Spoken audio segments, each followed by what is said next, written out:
I will start off by asking you, when was the last time you opened an app that you downloaded months ago? And think about all the other apps that you muted or just forgotten about. There are over 5 million apps in the App Store right now, and the average US citizen downloads or just has between 80 to 120 apps on their phone, which means that the competition is insane.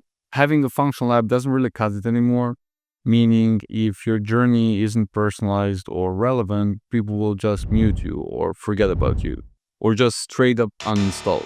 And here's why retention is so important, because acquisition is expensive.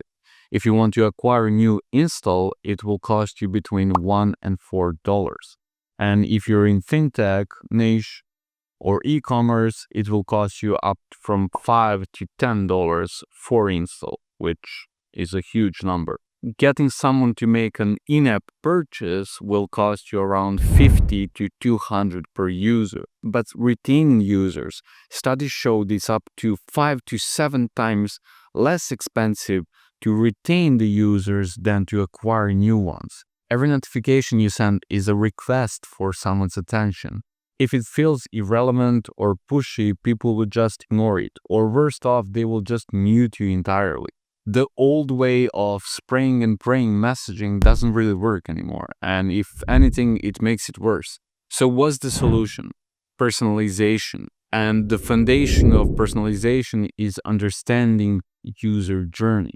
So let me give you an example through a fitness app. Imagine Tom. He wants to lose some weight, so he downloaded your fitness app and now he went into it.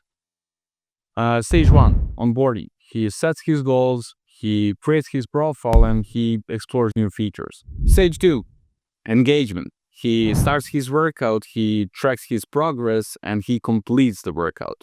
And boom, you get a message which says, "Hello, Tom. Congrats on finishing your first workout. We made a custom tailored plan just for you."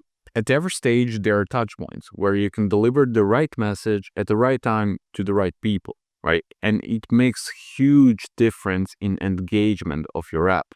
Once you map out your user journey, you can actually see where exactly and when you should send out messaging based on the leads or users' lifecycle. So for an example, new users, these are the guys that are just downloaded your app and they're there for 5 days. You have to help them build the habit formation inside your app.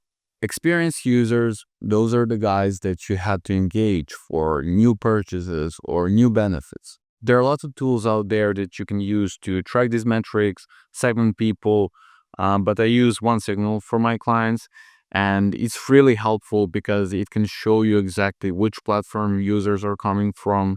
It can actually define the life cycles that you're later targeting with push notifications, SMSs, and emails, and there is no custom code needed. Okay, so these are some powerful things that you can do right away. Onboarding journeys. Target users who signed up but haven't finished setup. Send friendly tips and nudges. Retention campaigns. Auto message users who haven't opened the app in number of days. Promotional campaigns. Reward super users who open the app 10 plus times a week.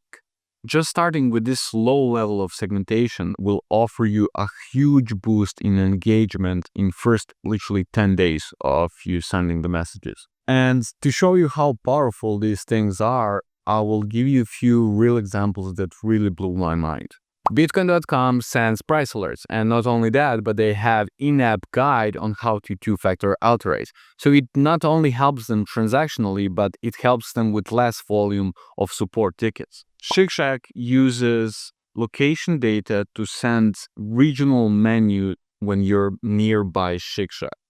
Insane. Now, advanced stuff, multi-channel messaging. So what I had described to you so far is just messaging. But you can use emails, SMSs, and in-app notifications for your users. Push is instant, emails are more info type, and in-app notifications are educational. Across our client database, we saw an increase of 140% if you use multi-channel in 2025. And those apps experience 36% more engagement than the others that use just push notifications and emails. So yeah, track what works, keep an eye on open rates, click rates, and conversion rates.